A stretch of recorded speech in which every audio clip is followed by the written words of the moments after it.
Hello students, आज हम एक समान त्वरण और एक समान त्वरित गति इसके बारे में अध्ययन करेंगे।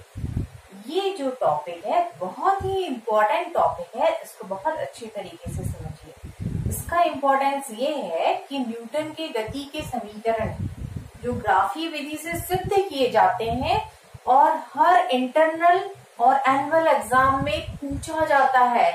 जो न्यूटन की गति के इक्वेशन जो 3 है उनमें से कोई ना कोई एक इक्वेशन ग्राफीय विधि से सिद्ध करिए जरूर पूछा जाता है।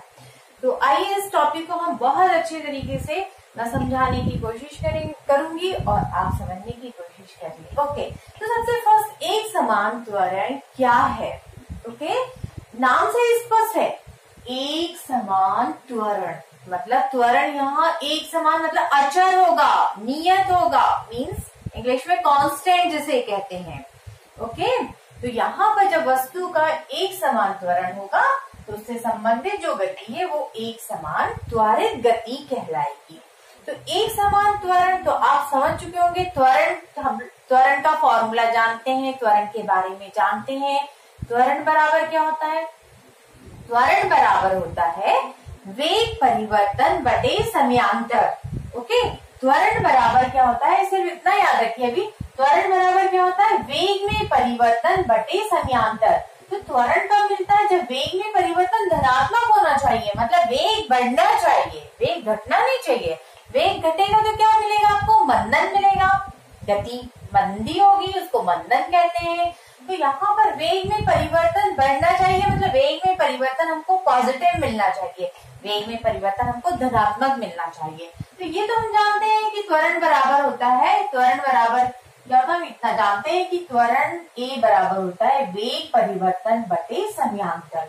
इसको थोड़ा सा हम समझ लें कि जब वस्तु के वेग में परिवर्तन जो हो रहा है वो समान हो और समय अंतराल भी समान हो। समय अंतराल मतलब टाइम इंटरवल, जो कि जैसे मान लीजिए आप समय जो देख रहे हैं, 1 सेकंड के बाद दूसरा सेकंड, दूसरे सेकंड के बाद तीसरा सेकंड, तीसरे के बाद चौथा सेकंड। तो ये जो समय अंतराल है 1-1 सेकंड का, या 2 सेकंड के बाद 4 सेकंड पर देखिए, 4 के बाद 6 सेकंड पे देखिए। तो ये जो समय अंतराल है, दो समय का जो अंतर है वो समान होना चाहिए और उस समान समय अंतराल में वस्तु के वेग में परिवर्तन भी जब समान हो। समझ रहे होंगे आप लोग कि जब वस्तु इस प्रकार गति करती है कि उसके समान समय अंतराल में होने वाले वेग में परिवर्तन समान होता है, तब वस्तु का जो त्वरण होता है वो एक समान त्वरण कहलाता है और इससे संबंधित गति वस्तु की एक समान त्वरित गति कहलाती है। तो हम इसको एक एग्जाम्पल द्वारा समझते हैं, फिर उसके बाद हम डेफिनेशन पे फिर से एक बार ध्यान देंगे। एक एग्जाम्पल ले रहे हैं हम लोग कि एक वस्तु है जो 2 मीटर प्रति सेकंड स्क्वायर त्वरण से एक समान गति या एक समान त्वरित गति कर रही है। एक वस्तु 2 मीटर प्रति सेकंड स्क्वायर से एक समान त्वरित गति कर रही है।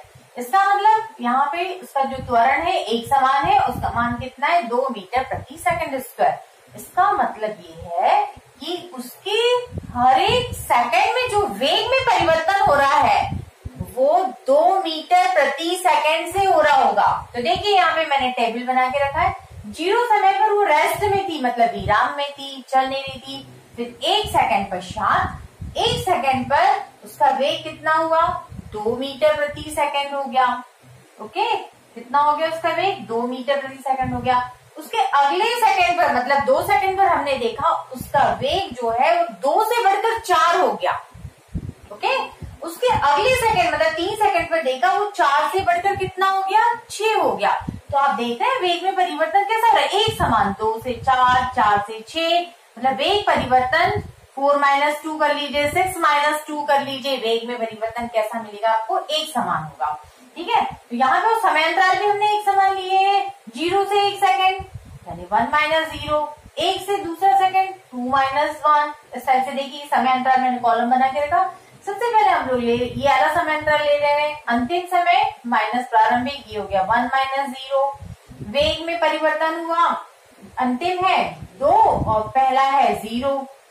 इस प्रकार से यहाँ जो त्वरण मिलेगा हमको, वेग परिवर्तन कितना है 2, v2 माइनस v1 कह दीजिए इसको 2 है, और यहाँ पर कितना है समय अंतराल कितना है 1, तो त्वरण कितना मिला आपको 2 मीटर प्रति सेकंड स्क्वायर। ओके, दूसरा एक और बार स्टडी कर लीजिए, ये वाला ले लीजिए समय अंतराल, दूसरा वाला 2 माइनस 1 यानी 1, यहाँ पर ले लीजिए वेग में कितना हुआ 4 माइनस 2 यानी 2, तो ये यहाँ पे भी त्वरण कितना मिला आपको, त्वरण बराबर कितना मिला 2/1 यानी 2 मीटर प्रति सेकंड स्क्वायर त्वरण मिला। ओके, इस प्रकार से तीसरा वाला ले लीजिए, तीसरा समय अंतराल या ये वाला ले लीजिए 3 माइनस 2 यानी 1 सेकंड का समय अंतराल है, और वेग में परिवर्तन 6 माइनस ये वाला अंतिम और ये प्रारंभिक 6 माइनस 4 ये भी कितना हो गया 2। इस प्रकार से यहाँ त्वरण कितना मिल रहा है 2 मीटर प्रति सेकंड स्क्वायर। ओके, तो आप देख रहे होंगे यहाँ पर कि जो त्वरण है वो कैसा मिल रहा है हमको, एक समान मिल रहा है, समय अंतराल भी एक समान है, समान समय अंतराल में वेग में होने वाला जो परिवर्तन है वो भी समान है, 2 मीटर प्रति सेकंड है, 2 मीटर प्रति सेकंड। तो इस प्रकार से जो त्वरण मिल रहा है हमको एक समान मिल रहा है, यानी कि अचर मिल रहा है, कांस्टेंट मिल रहा है यहाँ पर। तो इस प्रकार से हम आप परिभाषा बहुत अच्छे से दे सकते हैं कि जब वस्तु के वेग में होने वाला परिवर्तन, तो हम कह सकते हैं समय अंतराल कैसा लिया हमने, इक्वल लिए हैं, समान समय अंतराल में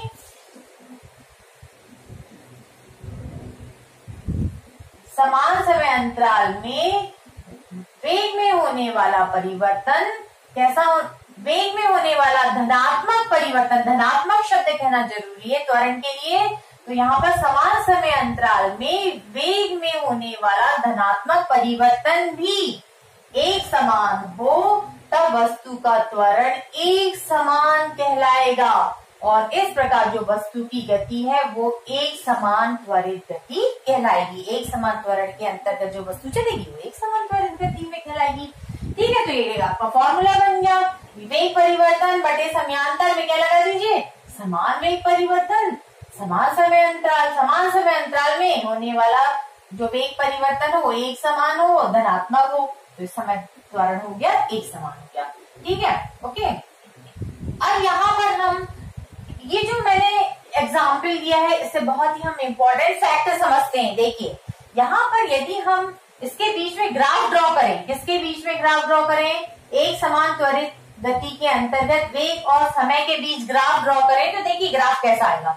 देखिए 0 समय पर 0 रीडिंग है समय की, मान लीजिए अब समय हमने लिया 1 2 3 सेकंड, 1 2 3 सेकंड, और इस पर जो वेग है हमारे हैं 2 4 6, ठीक है 2 4 6। तो यहाँ पर देखिए 1 सेकंड पर आप ध्यान दीजिए, 1 सेकंड पर जो है इसका वेग कितना है 2 है, ये 1 सेकंड पर इसका वेग हो गया 2 पे कितना है इसका 4, 3 पे कितना है 6। तो इस प्रकार से देखिए ग्राफ कैसा मिल रहा है, ये ग्राफ कैसा मिल रहा है, ये हो गया समय अक्ष, ये हो गया वेग अक्ष। समय अक्ष पर झुकी सीधी सरल रेखा, इट्स वेरी इंपॉर्टेंट फैक्ट कि एक समान त्वरित गति में जो वेग समय ग्राफ होता है वो समय अक्ष पर झुकी सीधी सरल रेखा प्राप्त होता है। ठीक है, तो ये याद रखिए हमेशा, इस गति में वेग समय ग्राफ समय कैसा मिला है आपको, समय अक्ष पर झुकी सीधी, समय अक्ष पर झुकी सीधी सरल रेखा मिलता है, सरल रेखा, और ग्राफ भी याद रखना है आपको, सरल रेखा प्राप्त होता है। इट्स वेरी इंपॉर्टेंट, ये याद रखना, इसी से तीनों समीकरण निकलेंगे ग्राफी विधि से। तो इस गति में जो वेग समय ग्राफ है वो कैसा मिल रहा है, वेग समय ग्राफ समय अक्ष पर झुकी सीधी सरल रेखा प्राप्त होता है। और हम लोग ये देखिए यहाँ पर मैथमेटिकल भी समझते हैं। देखिए मैथमेटिकल हम जानते हैं, यहाँ पर त्वरण बराबर वेग परिवर्तन बटे समयांतर, वेग परिवर्तन बराबर ट्रांसफर कर दीजिए a इंटू टी, a नियतांक है, नियतांक है तो यहाँ पर आप क्या समझ सकते हैं, नियतांक है इट मीन्स ये नियतांक है, तो इसका मतलब ये हुआ कि वेग परिवर्तन, ये नियतांक है del V a del T, ये नियतांक है तो हम क्या लिख सकते हैं, वेग परिवर्तन समानुपाती डेल टी। अर्थात इस गति में क्या क्या प्राप्त हुआ हमको, इस गति में त्वरण अचर होता है, वेग समय के समानुपाती होता है। समानुपाती का मतलब ये कि जैसे जैसे समय बढ़ेगा वेग भी बढ़ते जाएगा, जैसे जैसे समय बढ़ेगा वेग भी बढ़ते जाएगा। या इसका उल्टा भी, यदि आपको ग्राफ इस प्रकार का दिया हो सपोज, तो आपको समझना है कि ये दोनों राशियां जो भी हो, एक्स अक्ष और वाई अक्ष पर, ये दोनों राशियां एक दूसरे के क्या है, समानुपाती हैं। ठीक है, यहाँ पे जो भी राशियां दिखे तो ग्राफ का मतलब ये समझना है आपको कि ये दोनों एक दूसरे के समानुपाती है। फिलहाल यहाँ पे क्या याद रखना है कि एक समान त्वरित गति में त्वरण अचर वेग समय के समानुपाती होता है और वेग समय ग्राफ समय अक्ष पर झुकी सीधी सरल रेखा प्राप्त होता है। ये जब हम ग्राफी विधि से समीकरण का सत्यापन करेंगे, न्यूटन की गति का समीकरण ग्राफी विधि से जब हम सिद्ध करेंगे, तो ये चारों पॉइंट आपको स्टार्ट में लिखना पड़ता है कि एक समान त्वरित गति में त्वरण अचर वेग समय के समानुपाती होता है और इनके बीच ग्राफ, वेग समय इनके बीच जो ग्राफ होता है वो समय अक्ष पर झुकी सीधी सरल रेखा प्राप्त होता है। उसके बाद आप उसको फिर प्रूफ करना शुरू करते हैं। ठीक है, और ये हम लोग पहले पढ़ चुके हैं, एक बार फिर से रिमाइंड करवा देती हूँ कि त्वरण कौन सी राशि है, एक सदिश राशि है, ये एक वेक्टर क्वांटिटी है और जिस दिशा में वेग में परिवर्तन हो रहा है उसी दिशा में त्वरण की दिशा होगी। यदि इस दिशा में हो रहा है वेग में परिवर्तन, वेग इस दिशा में बढ़ रहा है, मतलब आपकी वस्तु इधर चल रही है, वेग में परिवर्तन, वेग इस दिशा में बढ़ रहा है, त्वरण की दिशा इधर होगी। यदि वेग इस दिशा में बढ़ रहा है तो त्वरण की दिशा ये होगी। कहने का मतलब त्वरण सदिश राशि है, वेग परिवर्तन की दिशा में ही उसकी दिशा होती है। और इसका SI मात्रक हमको मालूम है, वेग ऊपर क्या आता है, वेग का मात्रक क्या होता है, मीटर प्रति सेकेंड, और समय नीचे आता है, समय का मात्रक क्या होता है, सेकंड। इस प्रकार से फाइनल क्या बना था, मीटर प्रति सेकंड स्क्वायर। सीजीएस का इसको देख के भी लिख सकते हैं या फिर यहाँ लिख लीजिए, वेग का क्या होता है सीजीएस में, सेंटीमीटर प्रति सेकंड, नीचे समय का सेकंड, और इस प्रकार से फाइनल बन जाता है सेंटीमीटर प्रति सेकंड स्क्वायर। ओके, विमी सूत्र हम जान सकते हैं, विमी सूत्र, वेग का विमी सूत्र हमने देखा था, वेग का विमी सूत्र क्या होता है, LT-1 वेग विस्थापन बटे समय, विस्थापन बटे समय। विस्थापन क्या है, लंबाई एक प्रकार की दूरी है, ठीक है, तो विस्थापन बटे समय और नीचे क्या रहा है, समय, और इस प्रकार से आपका फाइनल हो गया LT-2। ओके, इसको आप नोट करिए, स्क्रीनशॉट ले लीजिए, पॉज करके स्क्रीनशॉट ले लीजिए और इसको नोट करिए। स्टूडेंट्स, हम जान चुके हैं कि एक समान त्वरित गति में वेग समय ग्राफ समय अक्ष पर झुकी हुई सीधी सरल रेखा प्राप्त होता है। अब बहुत ही हम इम्पोर्टेंट निष्कर्ष देखने जा रहे हैं कि जो ग्राफ होता है इसकी जो ढाल है ये त्वरण देती है, और ग्राफ द्वारा जो घेरा गया क्षेत्रफल है, जो क्षेत्रफल घेर रहा है, मतलब ढाल मतलब स्लोप और क्षेत्रफल मतलब पूरा एरिया, ये जो पूरा एरिया जो क्षेत्रफल कवर करता है वो क्या देता है, विस्थापन। आइए हम देखते हैं, जो कि न्यूटन के गति के समीकरण को ग्राफी विधि से सत्यापन करने में उपयोग में आएंगे। तो हमने ये ग्राफ बना के रखा हुआ है। अब इस ग्राफ में हम क्या कर रहे हैं, मान लीजिए हम t1 समय पर कोई वस्तु है जो एक समान त्वरित गति कर रही है, उसका t1 व t2 समय पर जो वेग है वो v1 व v2 है। ओके, तो ये हो गया आपका t1 समय, इस पर वेग वस्तु का है t1 पर, हाँ ओके, t1 पर वस्तु का वेग है v1 और t2 क्षण पर, t2 समय पर वस्तु का वेग है v2। मतलब यहां से यहां जो y अक्ष पर लिखा है उसको ऐसे नापना है, जो x अक्ष पर लिखा है उसको ऐसे नापना है। तो यहां से यहां तक की दूरी कितनी होगी आपकी v1, और यहां से यहां तक की दूरी कितनी होगी v2। ओके, और यहां से यहां कितना हो गया t1, और यहां से यहां कितना हो गया ये t2। तो यहाँ पर ये जो समय अंतराल सेलेक्ट किया है हमने, t1 और t2 समय पर वस्तु के वेग देखे हैं, तो ये हो गया आपका कि हमने ये समय अंतराल सेलेक्ट किया है। तो ये यहाँ से यहाँ t2 है, यहाँ से यहाँ t1 है, तो समय अंतराल हो गया t2 माइनस t1। ओके, और इस समय अंतराल में वस्तु का वेग अंतर कितना हो गया, वेग अंतर ये हो गया, वेग अंतर हो गया यहाँ से यहाँ v2, यहाँ से यहाँ v1, तो ये हो गया वेग में परिवर्तन हो गया v2 माइनस v1, यहाँ से यहाँ v2, यहाँ से यहाँ v1। ओके, ग्राफ में आगे, और ग्राफ कितना प्राप्त हो रहा है, इस समय अंतराल में हमको कितना अंतराल में हमको ग्राफ का ये पोर्शन प्राप्त हो रहा है, इसको नाम दे दिया हमने ए बी। ओके, और इस ग्राफ की ढाल निकालना है, ए बी ग्राफ की ढाल निकालना, तो ए बी से देखिए ढाल निकालने के लिए हम यहां से यहां लंब डाल देते हैं और इस पॉइंट को नाम दे देते हैं सी। ओके, तो यहाँ पर ये ए बी ग्राफ की ढाल को ज्ञात करना है। ढाल को हम जानते हैं tan थीटा से ज्ञात करते हैं। ठीक है, ग्राफ के बारे में हमने लिख लिया है, T1 पर वेग v1 है, T2 पर वेग v2 है। इस प्रकार से हमको ग्राफ ए बी प्राप्त हो रहा है, ए बी, और इस ग्राफ की ढाल निकाल रहे हैं। ढाल tan थीटा से निकालते हैं, tan थीटा होता है लंब बटे आधार। तो इस ग्राफ की ढाल में लंब क्या हो गया आपका BC, आधार क्या हो गया AC। ओके, अब BC का मान देख लीजिए, ये खड़ी रेखा है, इसको खड़ी रेखा है आपकी वर्टिकल है, इसको y एक्स से नाप लीजिए। y एक्स में आप देख लीजिए इसका मान कितना आ रहा है, BC का मान कितना आ रहा है, V2 माइनस V1।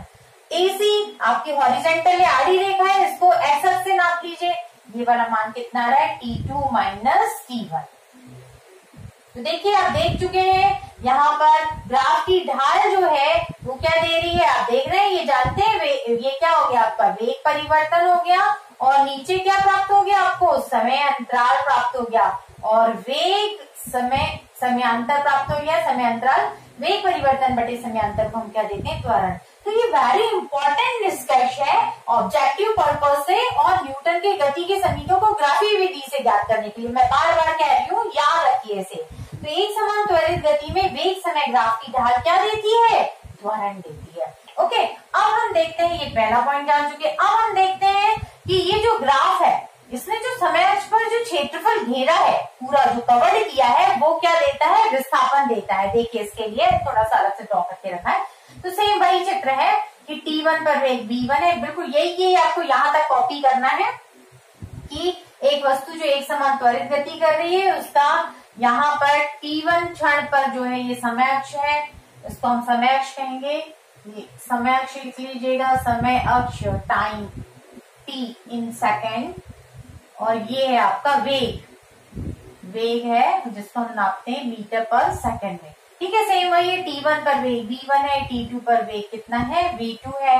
ओके, यहाँ पर ग्राफ द्वारा घेरा गया क्षेत्रफल और T2 माइनस T1 समय अंतराल, ये आपका कितना आया था, T2 माइनस T1 समय अंतराल में प्राप्त ग्राफ है AB।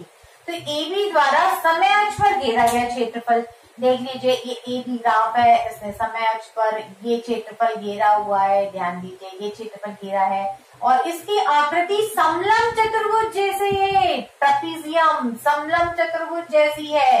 समलंब चतुर्भुज क्या होता है, जिसमें दो भुजाएं समांतर होती हैं और दो भुजाएं समांतर नहीं होती है, असमान होती हैं। तो यहाँ असमांतर होती है, तो ये समलंब चतुर्भुज हो गया। तो यहाँ पर हमने लिखा है ग्राफ द्वारा समय अक्ष पर घेरा क्षेत्रफल किसके बराबर है, समलंब चतुर्भुज ABEF के बराबर है। समलंब चतुर्भुज ABEF के, समलंब चतुर्भुज का क्षेत्रफल क्या होता है, 1/2 समांतर भुजाओं का योग, समांतर भुजाएं, ये समांतर भुजाओं का योग मतलब जोड़, और उनके बीच की दूरी जो सीधी वाली है, या इसको ऊंचाई भी कहा जाता है। यहाँ नाम लिख दिया है मैंने, समांतर भुजा AF, समांतर भुजा BE, इन दोनों का योग आ जाएगा, और इनके बीच की दूरी है आपकी EF। ओके, अब वैल्यू रख दीजिए। AF किसके बराबर है, देखिए AF आप जो ये खड़ी रेखा है इसको y एक्स से नापिए, ये V1 है, प्लस BE y एक्स से नापिए, ये क्या है आपका ये V2 है। यहाँ से यहाँ V1 था, यहाँ से यहाँ V2 था, इस वाले ग्राफ में लिखा हुआ है। तो ये हो गया AF V1, ये हो गया V2। अब देखिए ये बाय 2 यहाँ लिख दिया मैंने, तो ये क्या हो गया आपका औसत हो गया, औसत वेग हो गया। आपने औसत या समांतर माध्य पढ़ते हैं ना, प्रेक्षणों का योगफल बटे प्रेक्षणों की संख्या, यहाँ वेग के 2 प्रेक्षण, उनकी संख्या 2 है, तो ये क्या हो गया, औसत आ गया वेग का। तो ये हो गया आपका औसत वेग गुणित EF देख लीजिए, EF यहाँ से यहाँ T2, यहाँ से यहाँ T1, हम पहले भी देख चुके हैं, ये किसके बराबर है, T2 माइनस T1। ओके, तो ये हो गया औसत वेग गुणित समयांतर। औसत वेग गुणित समयांतर को हम क्या कहते हैं, विस्थापन, क्योंकि हम जानते हैं वेग बराबर क्या होता है, विस्थापन बटे समयांतर। तो वेग गुणित समयांतर क्या किसके बराबर हो जाएगा, विस्थापन के। तो इस प्रकार से आप निष्कर्ष क्या लिख सकते हैं कि एक समान त्वरित गति में एक ये निष्कर्ष यहाँ लिख दे रही हूं मैं, वेरी इंपॉर्टेंट है। एक समान त्वरित गति में वेग समय ग्राफ द्वारा समय अक्ष पर घेरा क्षेत्रफल विस्थापन देता है। बहुत अच्छे से याद रखिए, विस्थापन देता है। ओके, पहला वाला जो निष्कर्ष है, ढाल त्वरण देती है, इससे हम प्रथम नियम सिद्ध होगा न्यूटन का, और ये वाले से न्यूटन के गति नियम नहीं, सॉरी, समीकरण, पहला समीकरण सिद्ध होगा, और इस वाले निष्कर्ष से न्यूटन का समीकरण नंबर 2 और समीकरण नंबर 3 ग्राफी विधि से सिद्ध होगा। तो इसको बहुत अच्छे से याद रखिए, प्रिपेयर करिए इस पॉइंट को, इट्स वेरी इंपॉर्टेंट टॉपिक्स। और आपको बहुत बहुत thanks for watching. I hope आपको बहुत अच्छे से समझ में आया।